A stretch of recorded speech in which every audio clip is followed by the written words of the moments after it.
भी बंद करके पूरी ताकत से बताइए, भारत माता की, भारत माता की।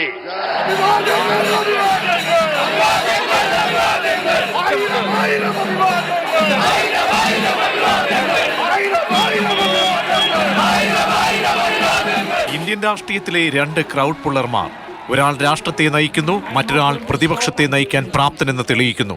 അതെ, ഒരേ ദിവസം കേരളത്തിന്റെ രാഷ്ട്രീയ ഭൂമികയിൽ മോദിയും രാഹുലും. തെരഞ്ഞെടുപ്പ് ഗോതയിൽ ഇതിൽ കൂടുതൽ എന്ത് വേണം പ്രവർത്തകരുടെ ആവേശത്തിന് അഗ്നി പകരാൻ?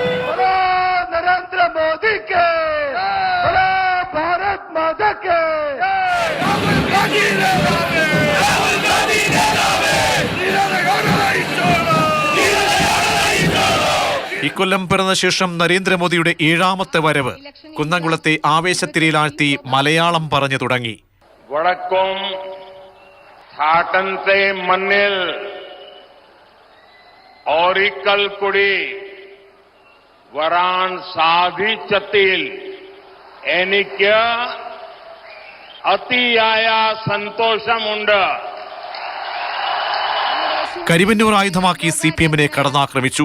പാവങ്ങൾ അധ്വാനിച്ച പണം പാർട്ടി കൊള്ള ചെയ്ത് കാലിയാക്കിയെന്ന് ഗുരുതര പരാമർശം. अकेले त्रिशूर के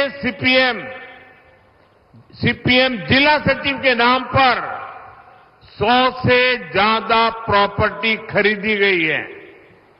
जब एक स्थान का ये हाल है तो हम बाकी केरला का अंदाज लगा सकते हैं. കോൺഗ്രസിന്റെ വലിയ നേതാവ് UP-യിൽ മത്സരിക്കാതെ കേരളത്തിലെത്തി ജയിക്കാനായി നിരോധിത സംഘടനകളുമായി കൈകോർക്കുന്നുവെന്ന് രാഹുൽ ഗാന്ധിക്ക് ഒളിയമ്പ്.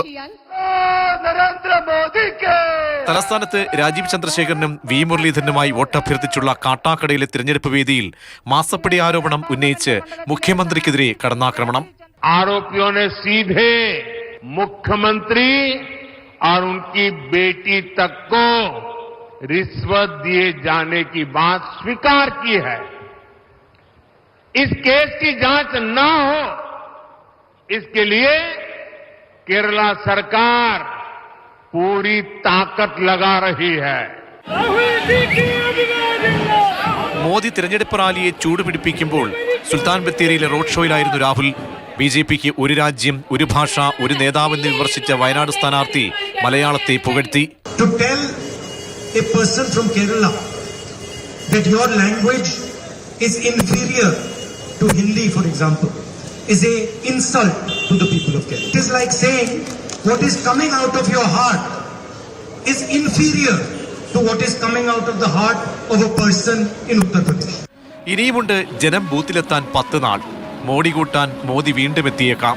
കോൺഗ്രസിന്റെ രാഹുകാലത്ത് പ്രതീക്ഷയേകുന്ന പച്ചപ്പിലൊന്ന് കേരളമെന്ന് രാഹുലിനും അറിയാം.